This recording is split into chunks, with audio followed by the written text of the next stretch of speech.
When a source first came to me with documents about corruption in Philhealth, this is the state insurance agency, I knew this was a story we needed to pursue. The information was shocking because there were claims for ghost dialysis treatments or treatments for patients who have long been dead. And so we made an investigative report.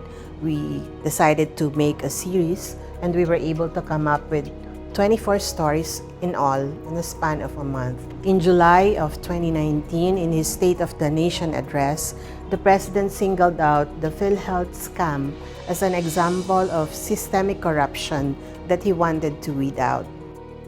The recent uncovering of the massive fraud perpetrated against the public health insurance system proves that corruption is pervasive. Huge amount of medical funds were released to cover padded medical claims and imaginary treatment of ghost patients. I am grossly disappointed. As a journalist and as a Filipino taxpayer, I think this issue came at the most opportune time because our government is preparing to implement the Universal Health Care Law, which expanded the coverage of the social health insurance to Filipinos. This year alone, our government will be spending 257 billion pesos to implement the law. Imagine if 80% or 90% of that fund would be lost to corruption and other fraudulent activities inside that agency. Dissecting the fraud that was happening at Philhealth wasn't easy.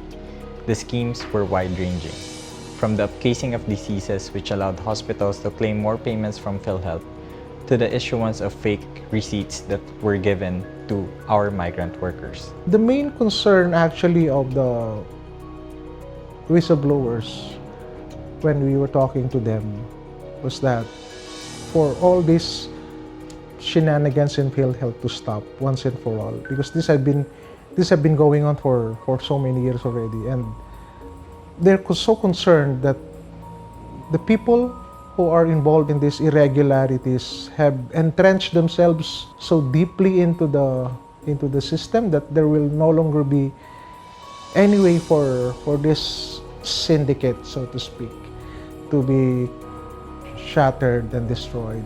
The whistleblowers were very reluctant to speak to me. I had to give them a lot of reassurance that they will be safe, that their story will be told accurately, and that they were doing the right thing. Because they were afraid against going up against very powerful people. After the series of our investigative reports came out, it caught the attention not only of the public but of our legislators as well. Several senators filed separate resolutions calling for a public inquiry. I think one of the biggest impacts of the Philhealth story is that it restored the value of watchdog journalism in an era of systematic disinformation. I've always believed that the government and journalism both have its first loyalty, which is to the public. For us in the Inquirer, this is a validation of the value of good journalism to the community and the country, exposing the web of corruption so that public funds and public interests are protected and corrupt officials are held accountable.